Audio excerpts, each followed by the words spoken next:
Welcome to the Middle Tech Podcast, this region's leading business podcast shining a light on technology, entrepreneurship, and the future of business in Kentucky and beyond. Our goal is to advance the ecosystem by bringing attention to the founders, changemakers, innovators, and those supporting them. Middle Tech's content can be found on your favorite podcast streaming app, social channels, and YouTube. We encourage you to follow and participate in the conversation. Let's discuss and build the future.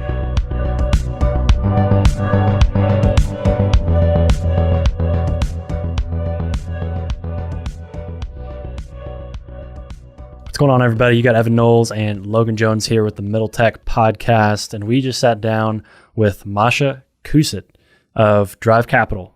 So if you want to learn about how to build a startup ecosystem from scratch, this is an awesome episode to listen to. So the founding partners of Drive picked their stuff up from Silicon Valley and moved to Ohio, and they took the experience that they learned from Sequoia, which is arguably one of the best, if not the best VCs in the world. They took that experience with them from Silicon Valley to Ohio and established one of the nation's premier venture capital firms right in Ohio. So it was a really awesome discussion. They, again, built an ecosystem from scratch. So when they got there wasn't a whole lot of infrastructure, and they had to set all that up. So it was an awesome discussion. Yeah, it was a fun conversation because we got to discuss about how our values are aligned and how our missions are aligned. You know, we're both trying to build a startup ecosystem in our respective cities. We're just going about it in a little bit different of a way. So, you know, at Middle Tech, we're big on producing media and content and conversation around startups and technology in this area. And at Drive Capital up in Columbus, they're big on investing capital, which is, very, very needed in the Midwest and in that region. So it was a good conversation about how we're both trying to go about doing that. We also discussed about, what actual concrete steps they took when building the ecosystem, because it wasn't just putting capital into the ecosystem. There's a lot of moving pieces that go into building a thriving startup ecosystem. So we dove into that part of the conversation.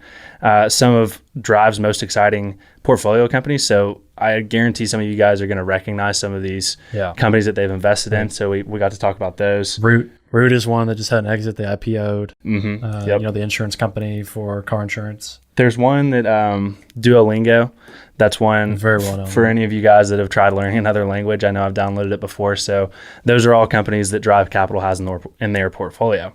We also talked about how Masha and her team think about due diligence. That was one of my favorite parts of the conversation, just because anytime we talk to venture capitalists, I'm always thinking, what does it actually look like to go and evaluate a company and make that decision to invest? And she had some really good tips and advice on what they actually do when they go to look to make an investment in a company. And like Evan was talking about, we talk about how to actually build a startup ecosystem from scratch. So we really enjoyed the conversation with Masha. We're looking forward to letting you guys listen to that. Before we get into that, just want to give a quick shout out to our sponsors. So first, we've got the Land Betterment Crew. The Land Betterment Crew, they're doing some awesome stuff by providing sustainable business solutions in place of these old abandoned strip mines and providing much needed jobs to those communities that lost those jobs from the mines when all those mines started shutting down. So you can learn more about them on episode 97, or you can visit their website, landbetterment.com. And if you're starting a company and want to talk to an attorney, I suggest reaching out to Brandon Johnson. I've been working with him. He's a lot of fun. So if you need help with incorporation documents or shareholder agreements or things of that nature, that kind of stuff can be scary as a founder, and you want to make sure you do it right. And Brandon Johnson's fun to work with. And if you want to learn more, you can reach out by going to middletechpod.com/Johnson Law.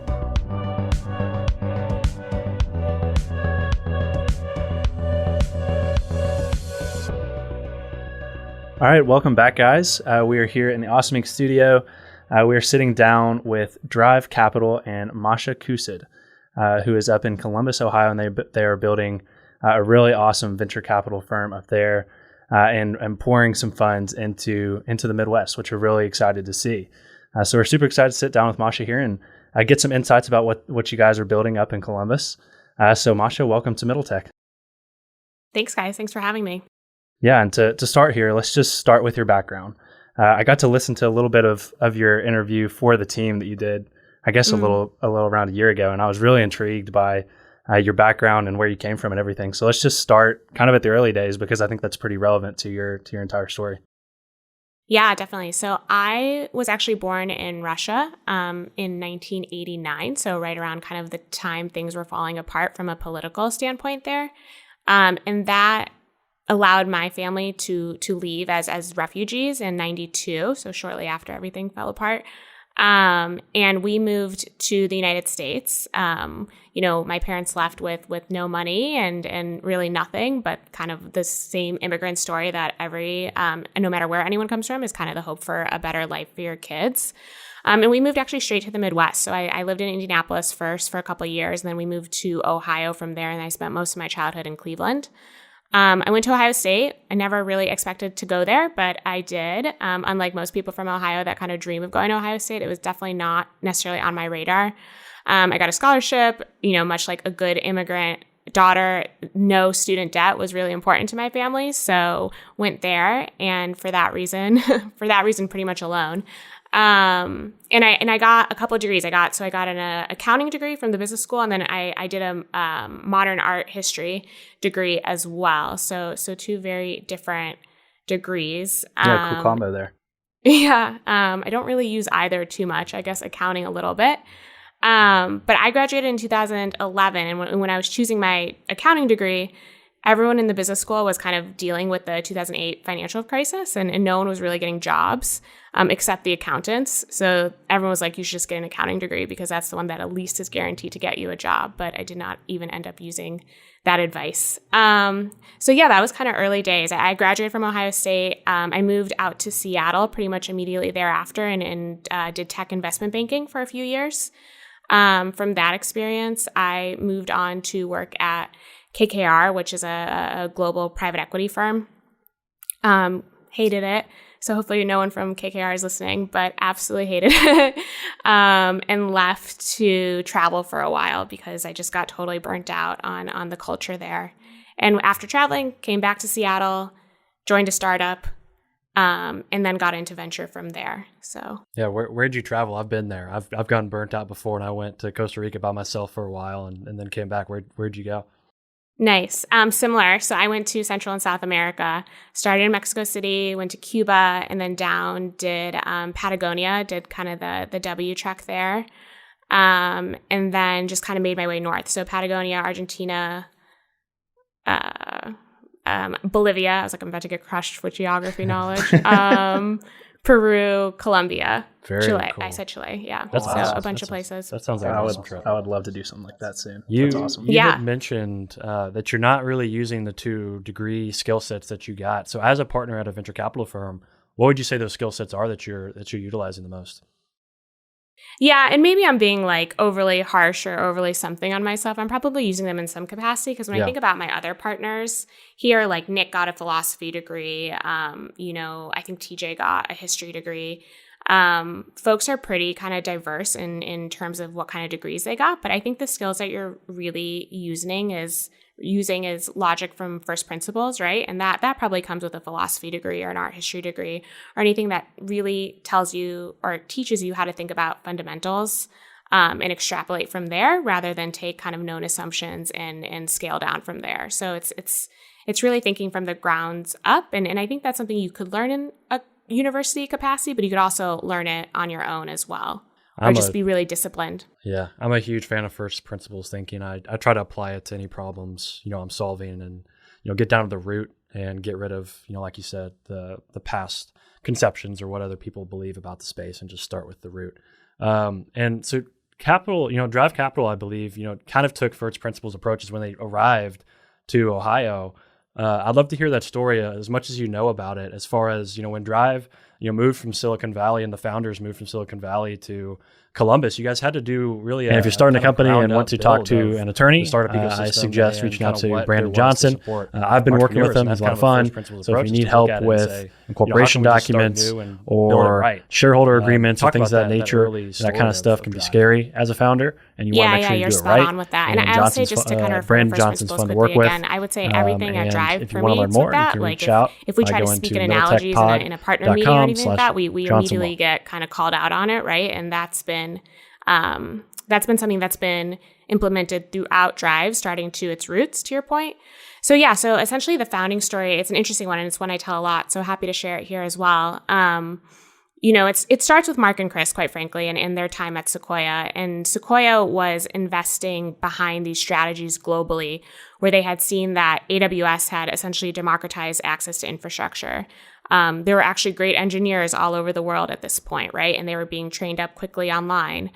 And there was no reason to stay within this parameter of Silicon Valley that used to be so important when we were doing silicon manufacturing back in the 60s, 70s, and even 80s.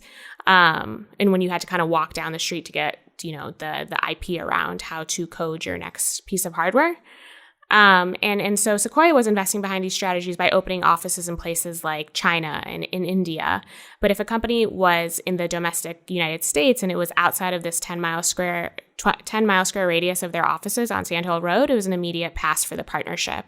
They just truly, I guess I wasn't there, so I can't speak to it, but they just kind of still had that internal bias around where great technology companies were going to be built in the U.S.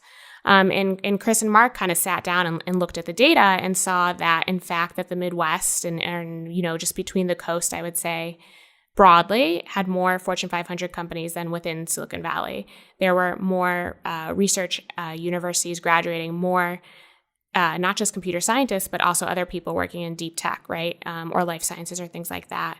And that most of the population that was going to end up buying those products or technology or be the end customer of it were actually, located between the coasts as well. So when they sat down and looked at all those numbers and, the way Chris tells it, he went into it, not believing any of it could be true. And it slowly, one by one, each fact he unearthed was like, this is going to be the next great place to build technology companies for all those reasons. And so took a obviously a massive risk by leaving Sequoia, where you could comfortably work as a partner and continue to earn your carry and live a really nice lifestyle. And gave all that up to move his family here and try to start something from the ground up here in Columbus and more broadly the Midwest ecosystem, similar to I think what you guys are trying to do as well. Yeah. Real quick, one of the things that I saw in my research was that one of the data points that they saw was the amount of research to venture dollars. There's a lot of major research universities in this region, Ohio State being one of them, University of Kentucky, and many around here. And there's not enough venture capital flowing into some of the commercialization efforts coming out of there. So that was one of the more interesting points I saw.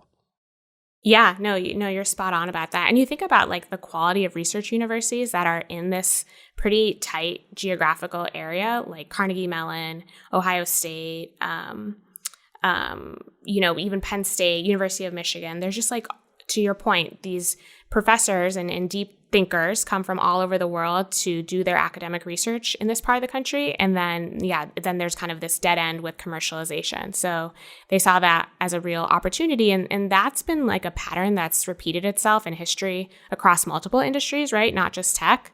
So they were doing some pattern matching as they'd been trained to do at Sequoia. And essentially just like, why don't we just use the same strategy that they're doing and internationally and just do it here? Yeah, I'm curious to know. So, the cultures in Silicon Valley versus somewhere like Columbus, Ohio, especially before we've kind of seen this, uprise in tech companies and startups coming into the Midwest. Because of that cultural difference, what was it like? What was the community like when they arrived and started the company? Was it pretty accepting? I'd love to hear a little bit about that as well.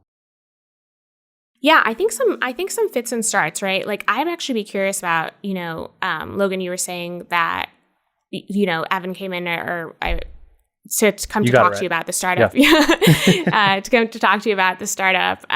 Like when I was at Ohio State, venture capital was not on my radar. No one talked about it. There was no concept of working in venture, and no one was really pushing you to work in tech.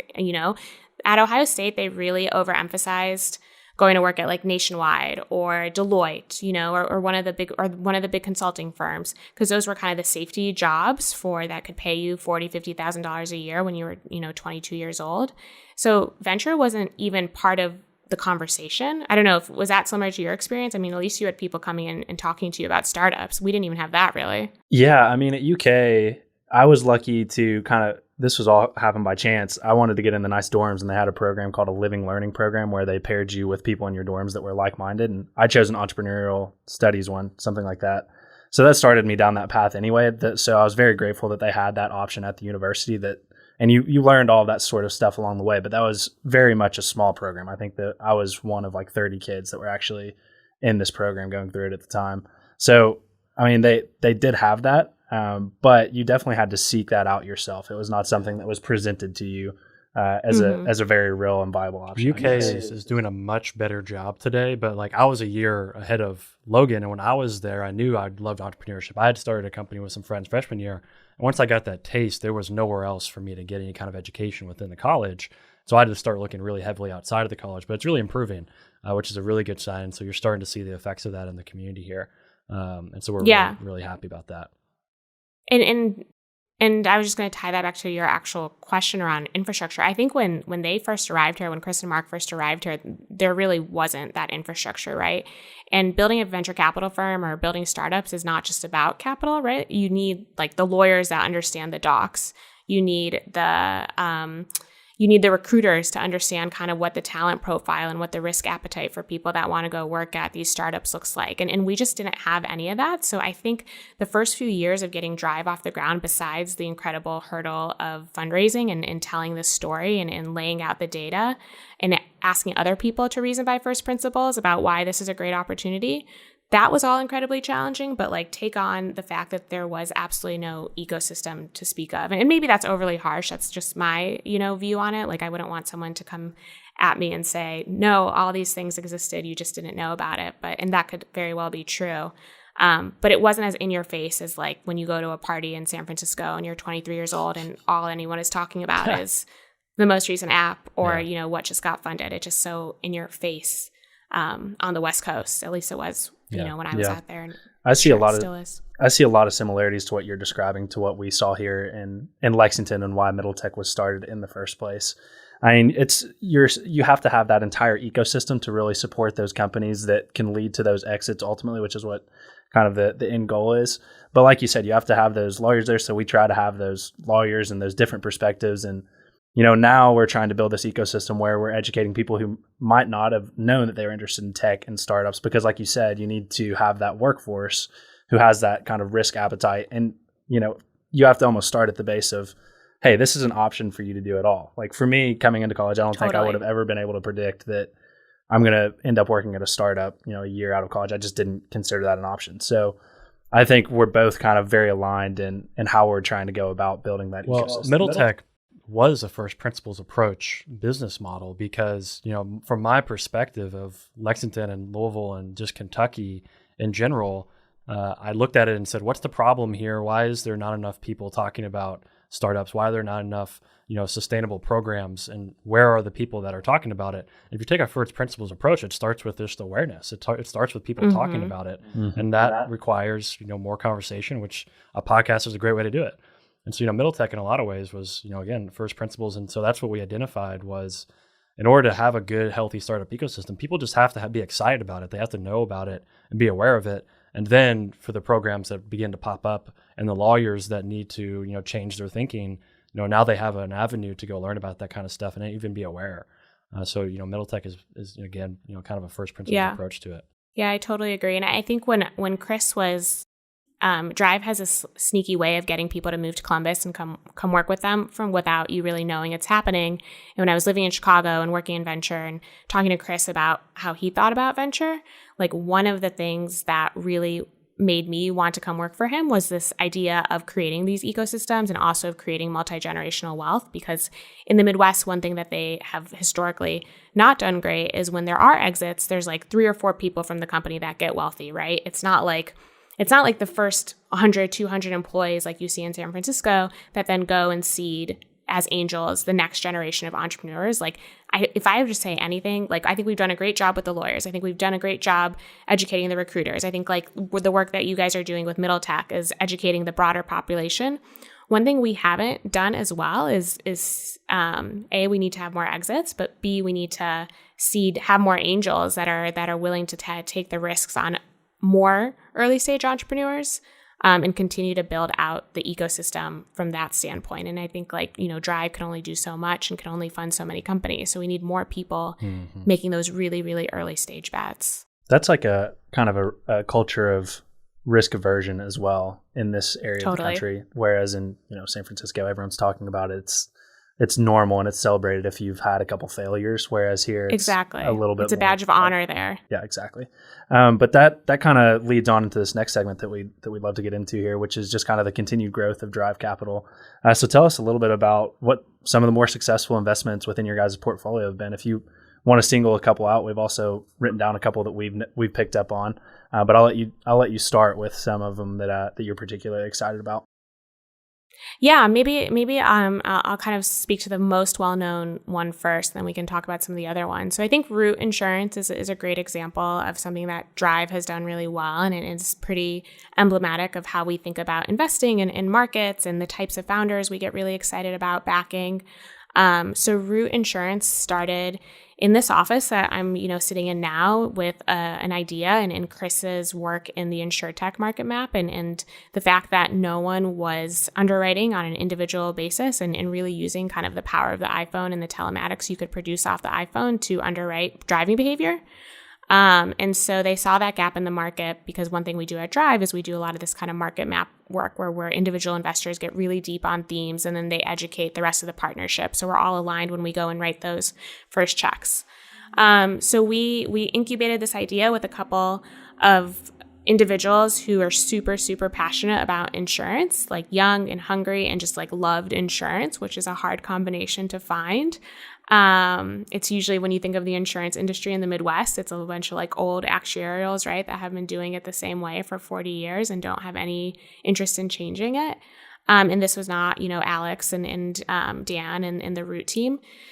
And this is a company that went public last year, so super excited about that. So have going from ideation in an office here in Columbus to a public company that will hopefully do some of the things we've been talking about in terms of early employee wealth generation and success like that, and then build out this ecosystem of additional InsurTech founders or whatever else people are passionate about coming out of Root. So that's one we're super excited about, obviously. And still has a ton of room to grow because they're still only in a few states. So very cool. That's one. Yeah. We can talk about others. One. Yeah, let's talk about one more. Let's do okay. one. Is there one you guys want to talk about? Or? I think the one that I recognize pretty clearly off here is Duolingo. That's one that I've had experience trying to learn another language on that app. What language did you try to learn on it? Spanish, Espanol. Okay. Yo hablo un poco español. Nice. Love it. Yeah, Duolingo is great. So Duolingo's based in Pittsburgh. It came out of Luis's work at Carnegie Mellon. So I don't know if you guys have gotten a chance to listen to the differential episode that we recorded with Luis, but it's fascinating and I would definitely recommend it. So Luis had already had a ton of success coding projects and selling them for a lot of money when he started Duolingo. But I think probably most of your listeners know what Duolingo is, right? It's a language learning app that kind of revolutionized mobile learning on the go. Yep. I think what's most interesting about Drive's relationship to Duolingo is it's a company we invested in when it had at a pretty high valuation, I would say. Not now, relatively speaking, but at the time it was like a little bit uncomfortable for folks because it had absolutely no money, no revenue. It had this huge, highly engaged user base, but like it had not figured out monetization. So one of the lessons that we've taken from Duolingo, we kind of kick ourselves in the butt for not having invested at earlier rounds, and having more ownership of the business. But it's one we look to all the time when we look at consumer facing technologies, because Drive is not like your classical B2B enterprise software investor only. We'll do direct to consumer, we'll do hardware, we'll do robotics. Like we really take a wide breadth of technologies. Whenever we look at consumer brands or products, we always think to Duolingo and think like, if you can get a super highly engaged user base, like you can figure out monetization later. There will be ways to monetize that user base. So whereas I think a lot of other investors give early stage businesses, like you got to hit these revenue milestones. You got to have $1 million in ARR within your first 12 months, or you're never going to be able to raise funding. Drive just doesn't think that way. Like, let's figure out how to get everyone on this app every day or using this website every day. and make it part of their daily cadence. And then we'll figure out how to monetize. So I think that's probably the biggest takeaway from the Duolingo investment that we constantly refer back to with any kind of additional investment that we look at. Interesting. You mentioned that you guys invest in a wide breadth of technologies. What does your geographic region look like? Do you have borders or not? So, I mean, we're certainly trying to optimize for non-Silicon Valley deals. Having said that, when we get really, really excited about a company that's based in the Bay Area and it's early enough to kind of influence where they want to build the business, we'll do our best to invest and then move them to the Midwest. So that's something that we've done recently with a company in the deep infrastructure space that had kind of all the usual characters in terms of really prestige brand name VCs circling it. We had built a relationship with the CEO there.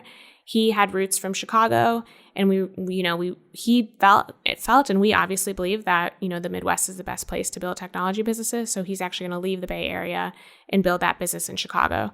So I don't want to blanket statement say that we never invest in Bay Area based business, but I would say our bread and butter is kind of Denver to Pittsburgh and then Toronto, Waterloo, Kitchener to Austin. Yeah, got it. And has COVID affected Drive Capital or your all's operations at all as far as looking for companies? How has COVID affected what you all do? For sure. So I would say in a normal year, everyone's on planes all the time. A big part of our way we did business is try to meet people in person, try to get to know people in person, try to see how they operate in person, not be shy about hopping on a plane. And I think one reason we chose Columbus back in the day was the airport's 10 minutes from our office. You can get to most of the country within a 2-hour flight. And then be home in time for dinner, essentially. So we had a lot of kind of 6 a.m. flights, 6 p.m. flights home. That was kind of a regular part of every investor's week here. That obviously has completely changed, and we haven't been able to do that. And one thing, that someone pointed out to me recently, we just had our annual LP meeting, and we had a panel with some of the big name investors that are now investing in the Midwest, like Bond Capital and Founders Fund, and Lee Fixel with Addition. And this seems obvious to me now that they said it out loud, but everyone's noticed that there's more competition in venture capital recently. And certainly there's a lot of capital in all markets trying to, generate yield. So I was just thinking, there's just more people raising more money. But he pointed out, or I think it was Keith from Founders Fund, pointed out that founders can now do 5 partner meetings on Monday morning versus needing to travel for 5 weeks in a row to necessarily do, 5 partner meetings. And that has created a level of competition that's been actually pretty obvious now looking back in the last year, that it's actually probably been a better, a seller's market for the founders, right? Because they just have more opportunity and more, they can get in front of more people via Zoom. Whereas we used to kind of take it as an outsized advantage that we would be willing to get on planes all over the Midwest and go see founders. Now, now that kind of competitive edge, I think, is a little bit blunted, to be honest. Makes so much sense. And now that you guys aren't flying around, flying is expensive, right? And a lot of companies are now beginning to realize, we've got these funds that were allocated towards travel. How can we use them? And a lot of companies, I was listening to a SaaStr podcast episode the other day about how the sales world is changing in COVID, and what a lot of leaders in the sales space are saying is now we're taking those expenses that might have been spent on travel and just putting it into customer success, giving it to our customers. What are you guys doing? Do you guys have a strategy yet, or have you guys begun to notice ways you're using money differently that you're not spending it on travel? What do you guys notice there? Anything? Yeah, it's a good question. I'm not sure if we've reallocated resources in any significant way. Because with the way venture capital firms are structured, the management fees are pretty set, right? And you have this kind of defined headcount based on your management fees. You have these defined expenses. I think, probably we're definitely not spending money on travel this year. I think we will travel on occasion when there's a ton of conviction and we can do it safely and things like that. So I think we just have been more thoughtful about whereas any investor, if they were interested in a company, you wouldn't need to get a second investor on board with you. You would just go see that company, right? Now I think we have to build conviction earlier in the process, which is maybe either slowed things down or sped things up, I guess, depending on how you look at it. But I haven't really noticed maybe a massive change in allocation of resources. Got it. Yep. We've made some hires in like markets like Toronto and Denver. So we have like now more boots on the ground talent people. So maybe that's one way we're seeing things evolve. But that's also kind of the part of the broader strategic evolution of Drive. But I guess you're in a sales role. Has that happened for you in your role, that you've seen any changes? Yeah, I mean, kind of split between travel's definitely slowed down. And thanks to Zoom, it's less necessary to go meet every client. When I was at the first, the startup that I mentioned earlier before we got on this call, Fuji, I was doing, this is crazy. This is actually a crazy story. I was living in Los Angeles, and I would do a day trip to New York and for one meeting and fly back to Los Angeles. And nowadays, if you said that to somebody, I'm not sure what they would look at you and say. But at the same time, those clients are so big, it justified, that spend. But, that's starting to slow down, for sure, thanks to Zoom. So do you think that sticks around forever, or do you think we go back to the day trips from New York to LA and vice versa? I think, like I mentioned, if it's a client that warrants that kind of spend because the spend that they do with you and they're that important of a strategic client, or they're that important of a close, you should make those investments on those personal relationships. And it's easier to make personal relationships over Zoom nowadays because it's become the norm. So I do think it's going to shift more towards virtual. But as far as building in-person real relationships with people, I don't think that'll ever go away, especially in some of those larger, with venture capital. I think it's going to bounce back. I think, a lot of these major deals that are going to be done, you're going to want to meet in person and get to know the founders and get to know, what it's like to be in the room with them. Same goes for the sales world. If you're trying to close, a major C-suite deal, and you're working with somebody in the C-suite, it's way more appropriate to go meet them in person because it's that important. So I think it just varies based on what the context is around the deal. Yeah. I think if we zoom out 5 years from now or fast forward or whatnot, and like someone historically maps back, like let's just do public equity since that's an easier thing to track and you have more data. I think the companies that choose a remote forever policy are going to fall behind those that come back into the office and start, working from work. And just the idea generation that happens, in person is just like unequivocally better, right? Like it's less formal, even though people are getting used to Zoom.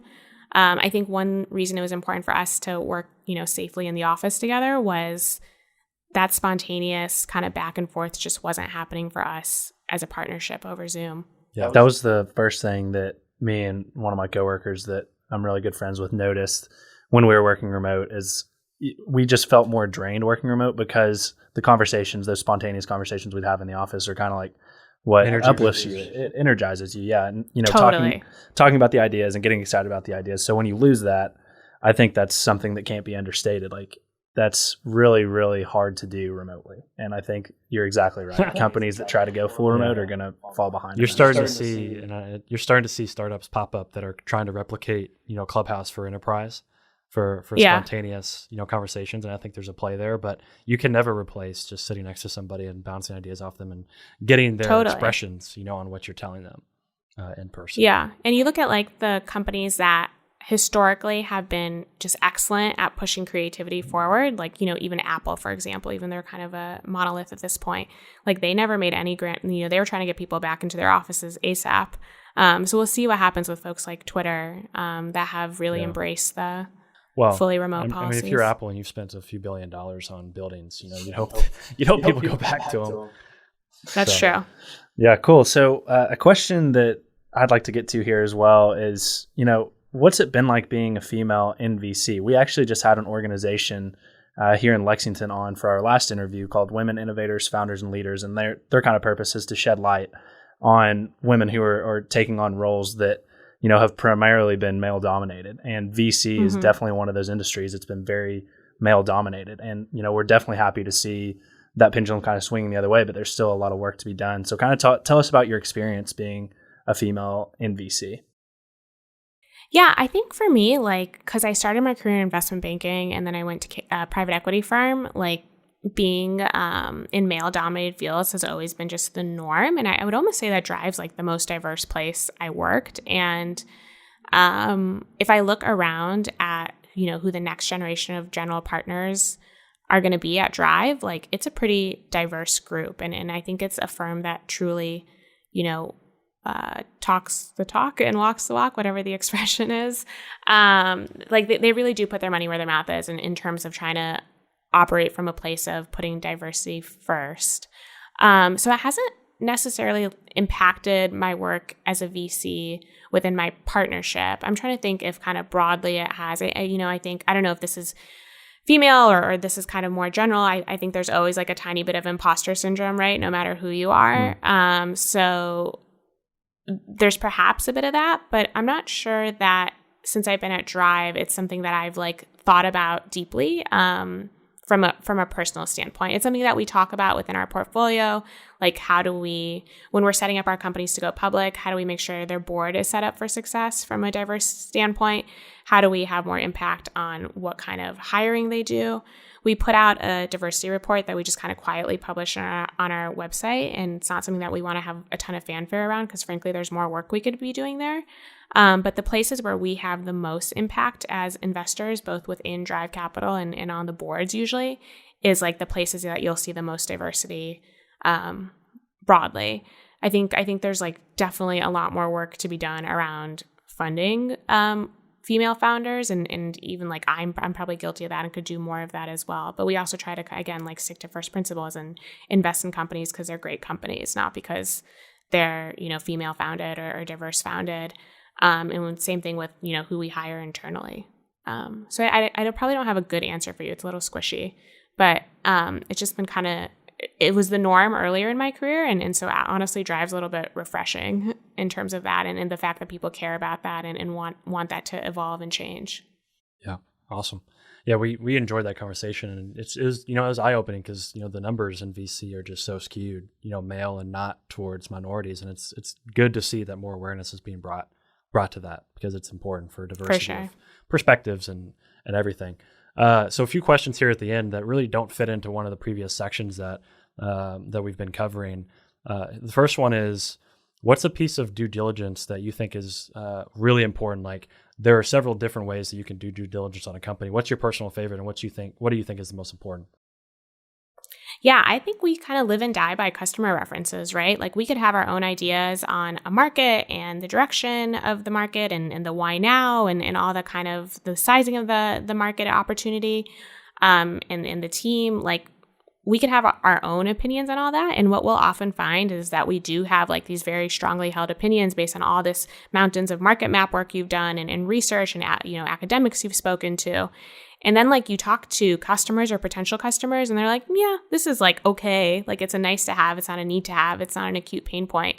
And it completely shifts your perspective, right? Because there's a lot of, working in theory as a venture capitalist or hypothesizing. And then there's like the practical timing of investing, right? You have this 10-year time horizon. And while this might be an excellent opportunity, everything's going this way. Everything's going to get electrified. Everything's going to go into space. Like everything's going to be, X, Y, Z. The reality is if there's like not a market sucking motion happening on the customer side, like it's just not going to work for your LPs.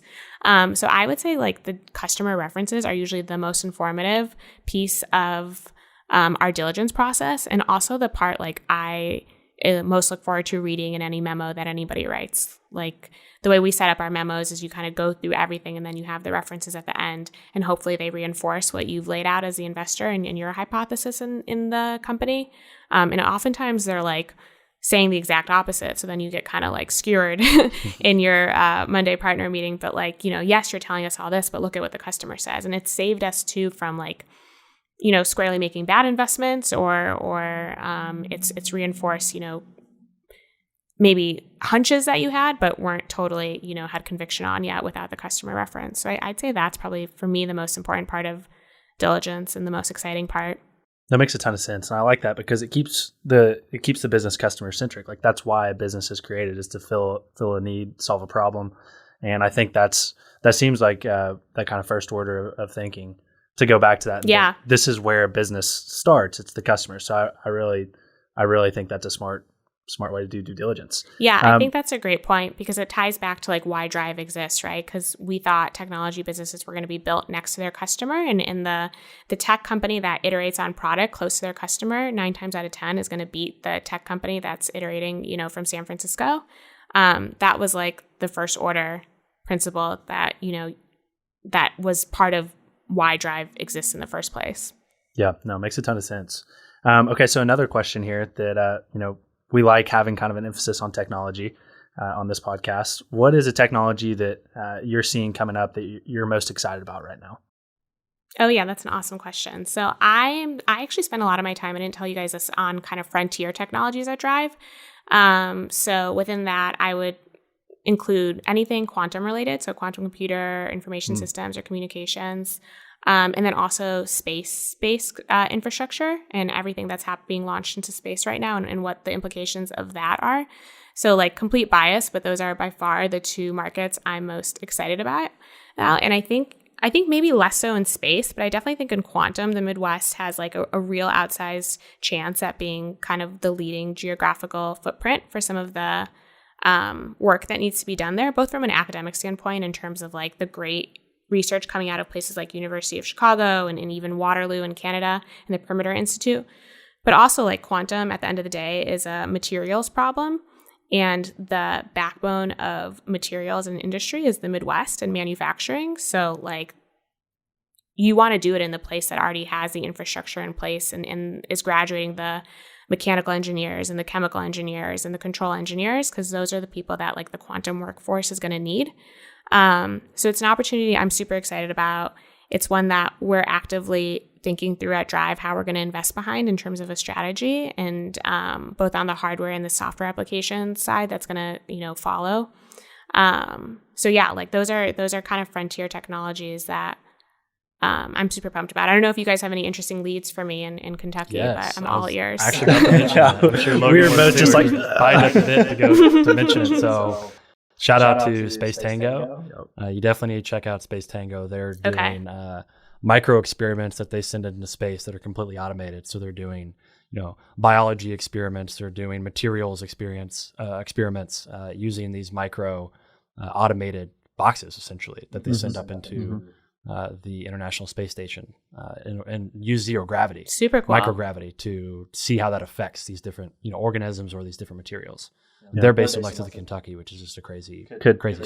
Could hit their office with a rock from here. It's like right down That's awesome. I'm definitely gonna. Maybe I'll hit you guys up for an intro. We will. But I'd love to talk to them. Wouldn't be the first intro we've given to them after shouting them out on this episode.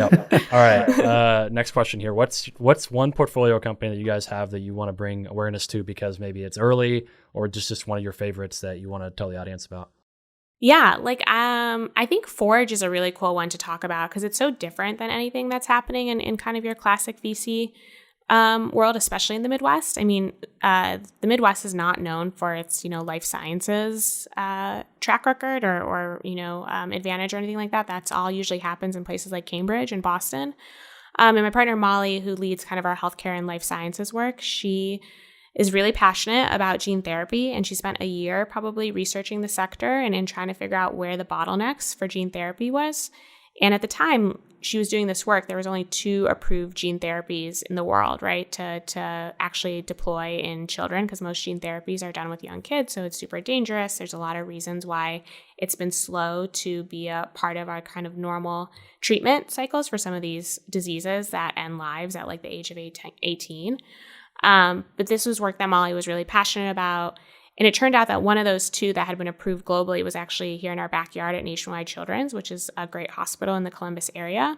So she kind of figured out that there's something happening and there's something that we could take advantage of in Columbus and figure out. And we don't have to be PhDs or experts in gene therapists to figure out what the bottleneck to bring this market to more people. And so she essentially started a business from the ground up called Forge. They are now, she started about 12 months ago, found the founding team that were experts in gene therapy and figured out that the real bottleneck for everybody, and this was something that came up in every conversation she had, was around manufacturing. So we started right outside Columbus, 10 minutes outside of downtown, a gene therapy manufacturing research. And they'll also have their own gene therapies that they'll also produce there. Facility. And this is a company that, was like actually just an idea in Molly's head and is now going to have like one of the largest Series B raises in Ohio. I don't know when this podcast will come out, but maybe before or after it comes out. And then it's just kind of like off to the races, right? And the thing that's crazy about life sciences is how quickly things go public and kind of what the cycle is for these types of businesses. So a big fundraise early isn't totally out of the norm, but to think like that it started from just a passion area of Molly's to like where it is now. And that's a type of investing and again, like first principle thinking that Drive really encourages everyone, every partner to have. And that those are kind of our biggest outside successes too. Like I would put Root in that category. So yeah, I just think that's a really cool one just because it's so different than, it's not like your B2B enterprise SaaS investment with $1 million in ARR 12 months after launch that you go invest $10 million in for 20% of the business. You know what I mean? It's like very much not a bread and butter investment. And it was a huge risk on her part to like tag her reputation on that. And it's only, done great things for her. That's awesome. That's very interesting. That's one we'll definitely put on our radar and pay attention to as they grow. I hope they see a lot of success in that. It's an awesome thing to be going after, awesome problem to be solving. But as we always do, as we end our conversation here, so just kind of a big, broad, forward-looking question. You can take this wherever you'd like. Where do you see the future, or what do you see the future of the Midwest looking like from the perspective of Drive Capital? Yeah, I think we'd love for a couple, and by a couple I mean like a dozen huge exits, both for our own sakes, but honestly for the broader ecosystem. It kind of goes back to what we were talking about earlier on when in this. Like I would love to see kind of everything that Chris sold me on when I came to work at Drive, is that we were going to have this kind of humming community of investors, and it's not going to just be Drive. Like I would love to see 10 other venture capital firms in places like Lexington and Columbus and Indianapolis of, large AUMs, not, micro funds and all that are great and angel investors. But if we could get a lot of people really excited about the opportunity here and have it be this kind of well-known place to come and start your business, and maybe even just like the obvious place to come start your business because there's so many engineers and there's so much funding and all that infrastructure that didn't exist 10 years ago exists now. Like that would absolutely be the dream for me. I don't know, I feel like you guys probably feel similar. Oh yeah. And I would love to like keep talent in the Midwest, right? Like I don't want to see people graduate from places like University of Kentucky or Ohio State and leave like I did. Like let's not repeat that and have people know that there's opportunities to be 22 and working at cool startups, and have that be the way less risky choice than going to work at some of the bigger enterprises that have layoffs every few years. Like I think that's been one thing that's been difficult to shift with people that I talked to in Columbus, where they think like, bank XYZ is the safer job option than coming to work for Olive or Root or Forge, right? Like these are venture-backed companies that, we're going to do our best to not let fail.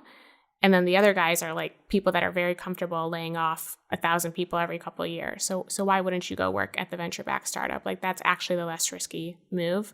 And that's a real cultural shift, I think, that still is in the process of happening here. I don't know if you guys think the same or what your thoughts are. I'd be curious to hear. No, you are speaking our language. That is the vision that we have for this area. That is, I think, something that more people are starting to get on board with here. Especially the people that we get to interact with in our audience.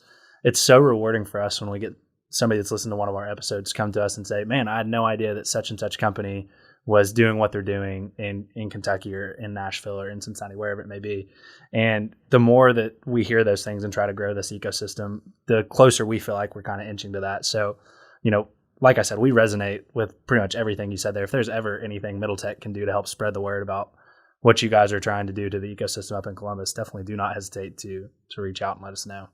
Evan, you have any? Yeah, and vice versa. Please send companies our way. We'd be happy to invest in Lexington. Sweet, cool. All right, well, yeah, we'll definitely do that. Well, Masha, thank you so much for coming on and sharing your perspective with us, telling us a little bit about Drive Capital. Before we sign off here, just want to give you an opportunity to tell our listeners where they can go and learn more about Drive Capital, or any sort of other plugs that you'd like to make before signing off here. Yeah, for sure. So Nils, our chief marketing partner, would be mad at me if I didn't plug drivecapital.com and all of our Twitter. I think it's at Drive Capital and LinkedIn.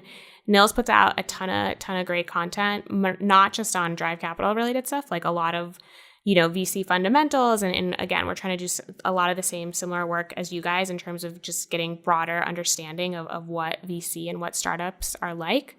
So definitely check out our YouTube channel, our Twitter, our LinkedIn, and our website's kind of the obvious one. So would love for that. And feel free to reach out to us or me directly. I'm just Masha at drivecapital.com with any kind of questions or companies.